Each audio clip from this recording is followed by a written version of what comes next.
ಅಣ್ಣ 1 ಪ್ಲೇಟ್ ಇಡ್ಲಿ ಕೊಡಿ. ಶಂಕ್ರು, ಇಲ್ಲಿ ಇಡ್ಲಿ ಕೇಳ್ತಿದ್ದಾರೆ. ಹೌದಾ? ಪುಟ್ಟು ಈಗ್ಲೇ ರೆಡಿ ಆಗ್ತಾ ಇದೆ. ಹಬೆ ಬರ್ತಿದೆ, ಈಗ ರೆಡಿ ಆಗ್ಬಿಡುತ್ತೆ. Hello, please sit. ಸಾಂಬಾರ? ತುಂಬಾ ಹೊತ್ತಿನಿಂದ ಸಾಂಬಾರ್ನೇ ಕೇಳ್ತಿದ್ಯಾ? ಓಹ್, ಬಂದ್ರಾ? ಏನ್ ಬೇಕು ಸಾಹೇಬ್ರೆ? ವಾಟ್? ಹೇ, ವಾಟ್ ಡು ಯು ವಾಂಟ್ ಅಂತ ಕೇಳು. What you want? Dosa. Dosa. ಯಾವ ಊರ್ ದೊರೆ ಆದ್ರೆ ಏನ್ ಪ್ರಯೋಜನ? ಸ್ಟಾರ್ ಹೋಟ್ಲ್ಗ್ ಹೋಗೋದ್ ಬಿಟ್ಬಿಟ್ಟು ನಮ್ ಹೋಟ್ಲ್ಗ್ ಬಂದಿದ್ದಾರೆ. ಅದೇ ಕಣೋ ಈ ಚಿಕ್ ಥಾಮಸ್ನ ಕೈ ರುಚಿ. ಒಂದ್ಸತಿ ಇಲ್ಲಿ ಬಂದು ದೋಸೆನು ಚಟ್ನಿನು ತಿಂದ್ರೆ ಈ ದೊರೆ ಅಲ್ಲ, ಇವ್ರ ತಾತ ಕೂಡ ಬೋಟ್ ಹತ್ಕೊಂಡ್ ಬರ್ಲೇಬೇಕು. ಹೋಗೋ. ಬೋಟ್ ಬಗ್ಗೆ ಹೇಳ್ಬೇಕಂದ್ರೆ ಒಂದ್ ವಿಷಯ ನೆನಪು ಬಂತು. ವಾಸ್ಕೋಡಿ ಗಾಮ ಬಗ್ಗೆ ಕೇಳ್ಪಟ್ಟಿದ್ಯಾ? ಯಾವ ವಸ್ತು? ಮೈಸೂರಲ್ಲಿ ಕಾಲಿಟ್ಟ ಮೊದಲನೇ ವ್ಯಕ್ತಿ ಅವರೇ. ಅಲ್ಲಿವರೆಗೂ ಅವ್ರ ಕೈಯಲ್ಲಿ ನಡೀತಿದ್ರಾ? ಹೋಗೋ ಹೋಗೋ ಹೋಗೋ. ಗೊತ್ತಿಲ್ಲ ಈ ತರ ಎಲ್ಲ ಮಾತಾಡ್ತಾನೆ. ನಿಜ, ಮಹಾತ್ಮ ಗಾಂಧಿಗೆ ರೈಟ್ ಹ್ಯಾಂಡ್ ಆಗಿದ್ದ ವ್ಯಕ್ತಿ ಕಣೋ ಅವರು. Hello hello, I am Chandrashekhar Menon from Singapore. What you want? ಹೇಳಿದ ಅರ್ಥ ಆಗ್ಲಿಲ್ವಾ? ವಾಟ್ ಯು ವಾಂಟು ಅಂತ. Can I speak to Chick Thomas? ಅವರು ವಾಟ್ ಯು ವಾಂಟು ಅಂತ ಕೇಳ್ತಿದ್ದಾರೆ. ಕನ್ನಡದಲ್ಲಿ ಮಾತಾಡೋ ನಾಯಿ. ಅದು ನೀವು ಮಾತಾಡ್ತಿರೋದು ನನ್ಗೆ ಅರ್ಥ ಆಗ್ತಿಲ್ಲ. ಯಾರು ಬೇಕು, ಏನ್ ಬೇಕು ನಿಮ್ಗೆ? ಐ ಆಮ್ ಸಾರಿ, ಚಿಕ್ ಥಾಮಸ್ಗೆ ಕೊಡಿ. ಏನು, ನಾನು ನಮ್ಮ ಯಜಮಾನ್ರಿಗೆ ಒಂದು ಕೊಡ್ಬೇಕಾ? ಅದು ಸಾಧ್ಯನೇ ಇಲ್ಲ ಬಿಡಿ. ನೀನ್ ಯಾರ ಜೊತೆನೂ ಮಾತಾಡ್ತಿದ್ಯಾ? ಥಾಮಸ್ ಅನ್ನೋನು ನಿಮ್ಗೊಂದು ಕೊಡ್ಬೇಕು ಅಂತ ಹೇಳ್ತಿದ್ದಾನೆ. ನೀನ್ ಆ ಫೋನ್ ನ ಕೊಡಲೇ. ಅಲ್ಲಿ ಕೊಡಕ್ಕಾಗಲ್ಲ, ಇಲ್ಲೇ ಬನ್ನಿ. ಕತ್ತೆ, ಹೋಗ್ ದೋಸೆ ತಿರ್ವಾಕು. ಹುಚ್ಚು ನನ್ ಮಗ. ಹಲೋ, ನಾನು ಚಿಕ್ ಥಾಮಸ್. ಯಾರು ಮಾತಾಡ್ತಿರೋದು? ಥಾಮಸ್, ನಾನ್ ಮೆನನ್. ಅಯ್ಯೋ ಕರ್ತ, ಈ ಧ್ವನಿ ಕೇಳಿ ಎಷ್ಟ್ ದಿನ ಆಗೋಯ್ತು. ಏನ್ ಸರ್ ದಿಢೀರಂತ? ಒಂದು ಮುಖ್ಯವಾದ ವಿಷಯ ಮಾತಾಡ್ಬೇಕಾಗಿತ್ತು. ನಾನು ಇಲ್ಲಿರೋ ಬಿಸ್ನೆಸ್ನೆಲ್ಲ ಸ್ಟಾಪ್ ಮಾಡ್ತಾ ಇದ್ದೀನಿ. ಮುಂದಿನ ಜೀವನನ ನಾನು ಹುಟ್ಟಿ ಬೆಳೆದಿರೋ ಊರಲ್ಲೇ ಹೋಟೆಲ್ ನಡೆಸ್ಕೊಂಡು ಇರ್ಬೇಕು ಅನ್ಕೊಂಡಿದ್ದೀನಿ. ಅದೇ ಒಳ್ಳೇದು. ನನ್ ಮಗಳ ಮದ್ವೆನ ನಮ್ಮೂರಲ್ಲೇ ಮಾಡ್ಬೇಕು ಅನ್ನೋ ಆಸೆ. ಅವಳ ಅಮ್ಮನಿಗೂ ಅದೇ ಆಸೆ ಇತ್ತು. ನನ್ ಮಗಳಿಗೆ ಒಳ್ಳೆ ಹುಡುಗನ್ ಹುಡುಕೋ ಜವಾಬ್ದಾರಿನ ನಿನಗ್ ಕೊಡ್ತಾ ಇದ್ದೀನಿ. ಅಯ್ಯೋ, ಏನಿದು ಭಗವಂತ, ಲಕ್ಷ್ಮಿಗೆ ಮದ್ವೆ ವಯಸ್ಸು ಬಂದಿದ್ಯಾ? ನಾನ್ ಈ ಹೋಟ್ಲು ಓಪನ್ ಮಾಡ್ಬೇಕಂದ್ರೆ ನೋಡಿದ್ದೆ. ಫೋನ್ ನ ಅವಳು ಕೊಡ್ತೀರಾ? ಅವಳು ಇಲ್ಲಿಲ್ಲ, ಹೊರಗಡೆ ಹೋಗಿದ್ದಾಳೆ.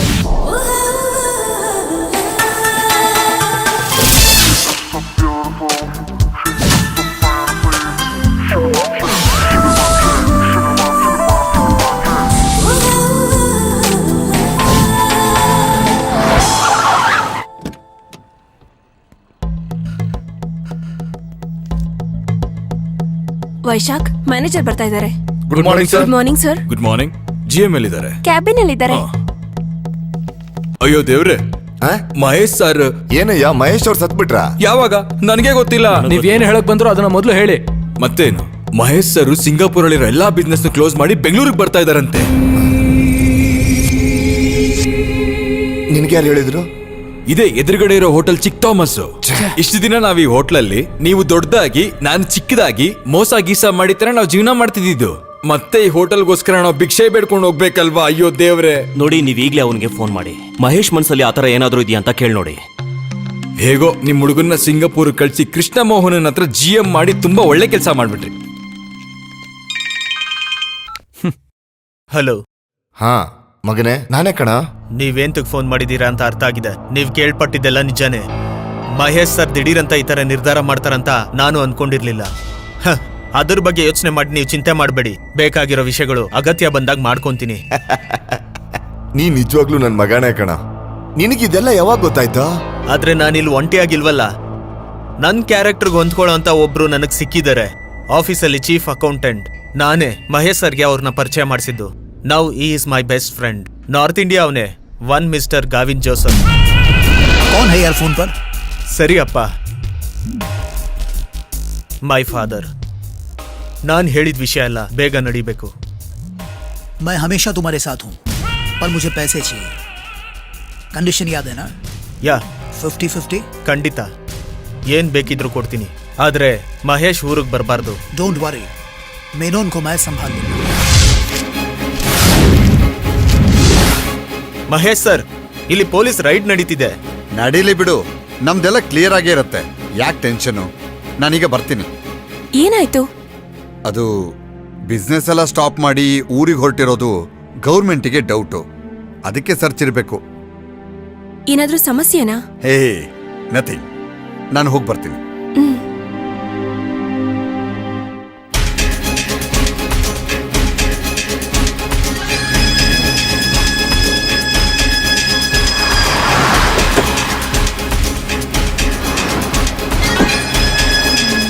Sir, I didn't get. What was our mistake? No more question. Where is your MD? I want to see him. Ravindran, ನಮ್ಮ ಚೀಫ್ ಅಕೌಂಟೆಂಟ್ ಆದ ಗ್ಯಾವಿನ್ ಜೋಸೆಫ್ ಒಂದು ಕ್ರಿಮಿನಲ್ ಆಗಿದ್ದ ಸರ್. ಅವನ್ನ ವಿಚಾರಿಸ್ಕೊಂಡೆ ಪೊಲೀಸ್ ಇಲ್ಲಿ ಬಂದಿರೋದು. ಅವನು ಈ ಕಂಪ್ನಿಗೆ ಒಂದು ಪಾರ್ಟ್ನರ್ ಅಂತ ಹೇಳಿ ಡೂಪ್ಲಿಕೇಟ್ ಡಾಕ್ಯುಮೆಂಟ್ ರೆಡಿ ಮಾಡ್ಕೊಂಡು ಸಿಟಿ ಬ್ಯಾಂಕ್ ಅಲ್ಲಿ ದೊಡ್ಡ ಲೋನ್ ತಗೊಂಡು ಎಸ್ಕೇಪ್ ಆಗಿದ್ದಾನೆ. ನಮ್ಮೆಲ್ಲ ಡೀಲಿಂಗ್ಸ್ ಗೌರ್ಮೆಂಟ್ ಫ್ರೀಸ್ ಮಾಡಿದ್ದಾರೆ. Sorry, Mr. Menon. You are under arrest. Officer, I am innocent. You must prove it in the court of law.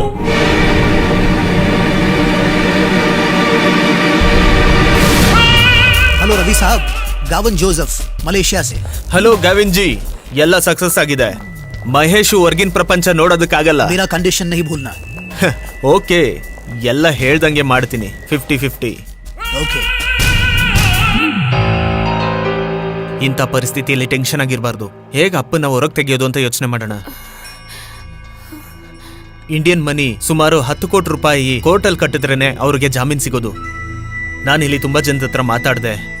ಈ ಪರಿಸ್ಥಿತಿಯಲ್ಲಿ ಅವ್ರನ್ನ ಕೈ ಬಿಟ್ಟಿದ್ದಾರೆ. ಈಗ ನನಗೆ ತಿಳಿದು ಒಂದೇ ಒಂದು ದಾರಿ ಇರೋದು, ಆದಷ್ಟು ಬೇಗ ಊರಲ್ಲಿರೋ ಹೋಟೆಲ್ನ ಡಿಸ್ಪೋಸ್ ಮಾಡೋಣ. ಈ ಸಮಯದಲ್ಲಿ ಹೋಟೆಲ್ ಮಾಡ್ತೀವಿ ಅಂದ್ರೆ ಅಪ್ಪನ ಹೆಸರಲ್ಲಿ ತಾನೇ ಇದೆ. ಅದು ಸರಿನೇ. ಹಾಗೆ ಲಕ್ಷ್ಮಿ ಸಿಂಗಾಪುರಿಂದ ಹೋಗ್ಬೇಕು ಅಂದ್ರೆ ತುಂಬಾ ಫಾರ್ಮಾಲಿಟೀಸ್ ಇರುತ್ತೆ. ನಾನೊಂದು ಸಜೆಷನ್ ಹೇಳ. ನಮ್ಮಪ್ಪ ಸಾರ್ಗೆ ನಂಬಿಕಸ್ಥ ವ್ಯಕ್ತಿ ತಾನೆ. ಅಪ್ಪನ ಹೆಸರಿಗೆ ಸಾರ್ ಒಂದು ಪವರ್ ಆಫ್ ಅಟರ್ನಿ ಕೊಟ್ರೆ ಸಾಕು, ಮಿಕ್ಕಿದ್ ನಾನು ನೋಡ್ಕೊಂತೀನಿ. ಅದಕ್ಕೂ ಗೌರ್ಮೆಂಟ್ ಪರ್ಮಿಷನ್ ಇರ್ಬೇಕಲ್ವಾ? ನಾನು ಎಂಬಸಿಗೆ ಕಾಂಟ್ಯಾಕ್ಟ್ ಮಾಡಿ ಎಲ್ಲ ವ್ಯವಸ್ಥೆನೂ ಮಾಡಿದ್ದೀನಿ. ಆದ್ರೆ ಸಾರ್ ಒಪ್ಕೋಬೇಕು. ಇದಕ್ಕೆ ಅಪ್ಪನ ಒಪ್ಸೋ ಕೆಲ್ಸ ನನಗಿರ್ಲಿ.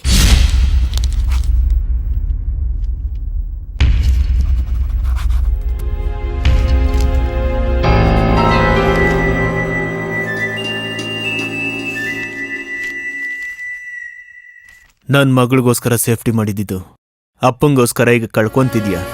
ಇದಕ್ಕಿಂತ ಹೆಚ್ಚು ನನ್ನ ಅಪ್ಪನೇ.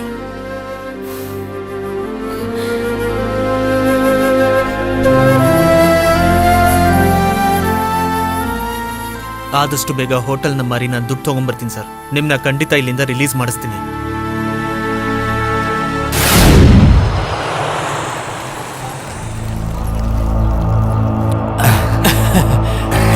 ಹಾಯ್. ತಗೊಳ್ಳಿ, ಅದೃಷ್ಟದ ವಿಷಯ ನಿಮ್ ಕೈಯಲ್ಲೇ ತಗೊಳ್ಳಿ. ಹೋಟೆಲ್ ರಾಜ್ ಪ್ಯಾಲೇಸ್ದು ಪವರ್ ಆಫ್ ಅಟರ್ನಿ. ನಾನಿನ್ನು ಸತ್ರು ಪರವಾಗಿಲ್ಲ. ಮಹೇಶ್ ಸರ್ ಕುಟುಂಬದಲ್ಲಿ ಕೆಲ್ಸದವ್ರ ಮಗನಾಗಿ ಹುಟ್ಟಿ ಕಡೆಗೆ ಮಹೇಶ್ ಸರ್ ಅವ್ರ ಕನ್ಸಾಗಿದ್ದ ಸ್ಟಾರ್ ಹೋಟೆಲ್ಗೆ ಓನರ್ ಆಗಿರೋ ಶ್ರೀಧರ್ ಅವ್ರಿಗೆ ನನ್ನ ಅಭಿನಂದನೆ. ವಂಡರ್ಫುಲ್. ಮಗಳೇ, ನೀವು ಕರ್ಕೊಂಡು ಮನೆಗೆ ಹೋಗು, ನಾವು ಹೋಟ್ಲಿಗೆ ಹೋಗ್ತೀವಿ. ನನ್ನ ಹೆಸರಲ್ಲಿ ಕಟ್ಟಿರೋ ಹೋಟೆಲ್, ನಾ ಹೋಟೆಲ್ನ ನೋಡ್ಬೇಕು. ಹಾ, ನಿಲ್ಸು ನಿಲ್ಸು, ಇಲ್ಲೇ ನಿಲ್ಸು.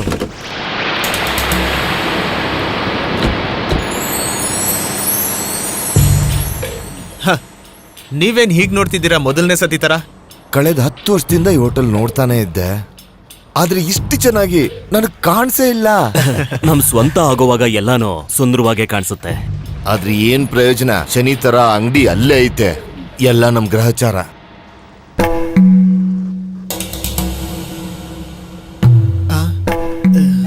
ಏನಾಯ್ತು ಯಜಮಾನ್ರ? ಇವ್ರೇನು ಕೂಡ ಆನೆ ನೋಡಕ್ ನಿಂತಿದ್ದಾರೆ. ಹೌದಲ್ವಾ? ನೀನ್ ಹೋಗಿ ಬೇಯ್ಸಕ್ಕಾಕು. ಆ ಮುಟ್ಟಾಳ ಮಹೇಶ್ ಹಾಕಿರೋ ಭಿಕ್ಷೆ, ಥು, ಇವನೇ ಖಾಲಿ ಮಾಡಿಸೋದು ಅನ್ನೋದೇ ಗೊತ್ತಿಲ್ಲ. ಸ್ವಲ್ಪ ಪ್ರಯತ್ನ ಮಾಡಿ ನೋಡೋಣ. ಮೊದಲು ನೈಸ್ ಆಗಿ, ಆಮೇಲೆ ಶಾರ್ಪ್ ಆಗಿ. ಆ ಹೋಟೆಲ್ನ ನೀನು ಬೆಲೆ ಕೊಟ್ಟು ಕೊಂಡ್ಕೊಂಡಿರ್ತೀಯ, ಆದ್ರೆ ನನ್ನ ನೀನ್ ಕೊಂಡ್ಕೊಳಕ್ಕಾಗಲ್ಲ. ಇನ್ ಮುಂದೆ ಆ ಜಾಗಕ್ಕೆ ತೂಕಕ್ಕೆ ಸರಿಯಾಗಿ ಚಿನ್ನ ಕೊಡ್ತೀನಿ ಅಂದ್ರು ನಾನು ಒಪ್ಕೊಳ್ಳಲ್ಲ. ಇಲ್ ನೋಡಯ್ಯ, ಮಹೇಶ್ ಸಾರ್ ಅನ್ನೋ ನನ್ನ ದೇವ್ರು ಪ್ರೀತಿಯಿಂದ ಕೊಟ್ಟಿರೋದೇ ಆ ಜಾಗ. ಆ ದೊಡ್ಡ ವ್ಯಕ್ತಿಗೆ ನಾನು ಮನ್ಸಾರೆ ಪೂಜೆ ಮಾಡೋ ಜಾಗನೇ ಆ ಅಂಗಡಿ. ದೇವ್ರನ್ನ ಪೂಜೆ ಮಾಡೋ ಜಾಗನ ಯಾರಾದ್ರೂ ಮಾರ್ತಾರ? ಹಾಗಾಗಿ ಈ ಯೋಚನೆನ ಇನ್ ಮುಂದೆ ಮಾಡೋದಕ್ಕೆ ಹೋಗ್ಬೇಡಿ. ಶಂಕ್ರು, ಬಾರೋ. ಇವನ್ ಜೊತೆ ಮಾತಾಡಿ ಪ್ರಯೋಜನ ಇಲ್ಲ. ಸ್ವಲ್ಪ ಬುದ್ಧಿ ಯೂಸ್ ಮಾಡಿ ಕೋಟ್ಯಾಂತರ ಬೆಲೆ ಬಾಳೋ ಹೋಟೆಲ್ನೇ ನಾವು ವಶ ಮಾಡ್ಕೊಂಡಿದೀವಿ. ಇನ್ನ ಯಾವ ಲೆಕ್ಕ ಈ 3 ಕುಂಟೆಲಿರೋ ಹೋಟೆಲ್? ರವಿ ಅಣ್ಣ, ಈ ಕೇಸ್ ನನಗ್ ಬಿಡಿ, ನಾನು ಮುಗಿಸ್ಕೊಂಡ್ ಬರ್ತೀನಿ. ನೀನ್ ಪ್ರತಿದಿನ ಬೆಳಗ್ಗೆ ಯಾಕೆ ಇಷ್ಟೊಂದು ಲೇಟ್ ಆಗಿ ಬರ್ತಿದ್ಯಾ? ನಾನು ಪ್ರತಿದಿನ ಲೇಟ್ ಆಗಿ ಹೋಗ್ತೀನಿ, ಅದ್ಯಾಕೆ ಯಾರಿಗೂ ಶಾಕ್ ಆಗಲ್ಲ? ಬೇಗ ಅಂಗಡಿ ಮುಚ್ಚ. ಉತ್ತರ ಗೊತ್ತಿಲ್ಲ ಅಂದ್ರೆ ಹಿಂಗೇನೆ.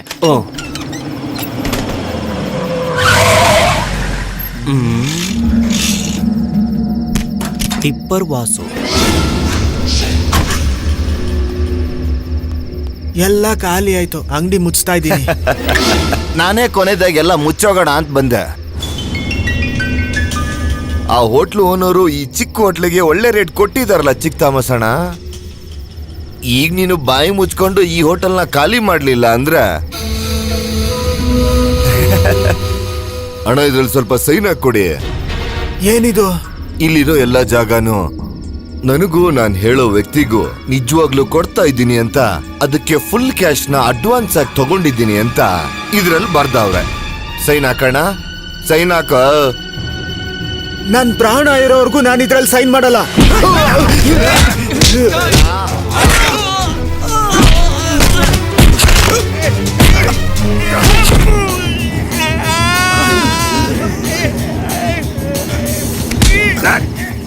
ನೀನ್ ಹೇಗ್ ಸೈನ್ ಮಾಡಲ್ಲ ಅಂತ ನಾನು ನೋಡ್ತೀನಿ ಕಣ.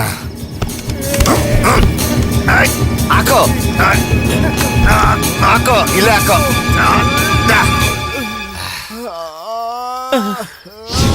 ಇದನ್ ಯಾರ ಜೊತೆನಾದ್ರೂ ಹೇಳಿದ್ರೆ, ಪೊಲೀಸಿಗೆ ಕಂಪ್ಲೇಂಟ್ ಕೊಡಕ್ಕೇನಾದ್ರೂ ಹೋದ್ರೆ ನನ್ ಟಿಪ್ಪರ್ನ ನಿಮ್ಮಿಬ್ಬರ ಮೇಲೆ ಹತ್ತಿಸ್ಬಿಡ್ತೀನಿ. ಗೊತ್ತಾಯ್ತೇನಾ?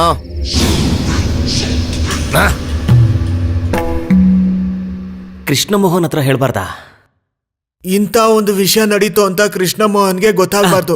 ಎಲ್ಲ ಅಪ್ಪನ್ಗೂ ಆಸೆ ಇರುತ್ತೆ ಅಲ್ವಾ, ಕೊನೆದಾಗಿ ತನ್ನ ಮಕ್ಳನ್ನ ನೋಡ್ಬೇಕು ಅಂತ. ಅಂದ್ರೆ ನಾನ್ ಸತ್ತೋಗ್ತೀನಿ ಅಂತ ಹೇಳ್ತಿದ್ಯಾ? ಇವಾಗಲ್ಲ, ಆಮೇಲೆ. ಈ ವಿಷಯನ ಹಾಸ್ಪಿಟಲ್ ಅಲ್ಲಿರೋರು ಪೊಲೀಸ್ನವ್ರಿಗೆ ಹೇಳಿದ್ದಾರೆ. ಪೊಲೀಸ್ನವರು ಟಿಪ್ಪರ್ ವಾಸುನ ಹಿಡಿತಾರೆ. ಆಮೇಲೆ ಟಿಪ್ಪರ್ ವಾಸು ನಿಮ್ ಕಥೆನ ಮುಗಿಸ್ತಾನೆ. ನಾನ್ ಮನೆ ಮೇಲಿಂದ ಕೆಳಗ್ ಬಿದ್ದು ಕೈ ಕಾಲ್ ಮುರ್ಕೊಂಡ್ರೆ ಟಿಪ್ಪರ್ ವಾಸು ಏನ್ ಮಾಡ್ತಾನೆ? ಅದು ಸರಿ, ಟಿಪ್ಪರ್ ವಾಸು ಬೆದರಿಕೆ ಹಾಕದಕ್ಕೆ ನೀವು ಹೆದರ್ಕೊಂಡು ಸರೆಂಡರ್ ಆಗಿದ್ದೀರಲ್ಲ, ನಿಮ್ನ ಹೆಂಗೆ ಕೃಷ್ಣ ಮೋಹನ್ ಅಪ್ಪ ಅಂತ ಹೇಳೋದು? ಲೇ ಶಂಕರ, ಹಿಂದಿನ ಸತಿ ಅವನು ಇಲ್ಲಿ ಬರುವಾಗ ಪ್ರಾರ್ಥನೆ ಎಲ್ಲ ಮಾಡ್ಸಿನೇ ಅಲ್ಲಿ ಕಳ್ಸಿದ್ದು. ಅವನಲ್ಲಿ ಚರ್ಚು ಪ್ರೇಯರು ಅನ್ಕೊಂಡು ನೆಮ್ಮದಿಯಾಗಿ ಬದುಕ್ತಿದ್ದಾನೆ. ನನ್ಗೇನಾದ್ರೂ ಆಯ್ತು ಅಂತ ಗೊತ್ತಾದ್ರೆ ಅವ್ನ ರಥಕ್ಕೆ ತಡ ಆಗುತ್ತೆ. ಸುಮ್ನೆ ಯಾಕೆ ಅವನ್ನ ಎಲ್ಲಿ ಕರೆಸ್ಕೊಂಡು ಜೈಲು ಊಟ ತಿನ್ನಿಸ್ತೀಯಾ?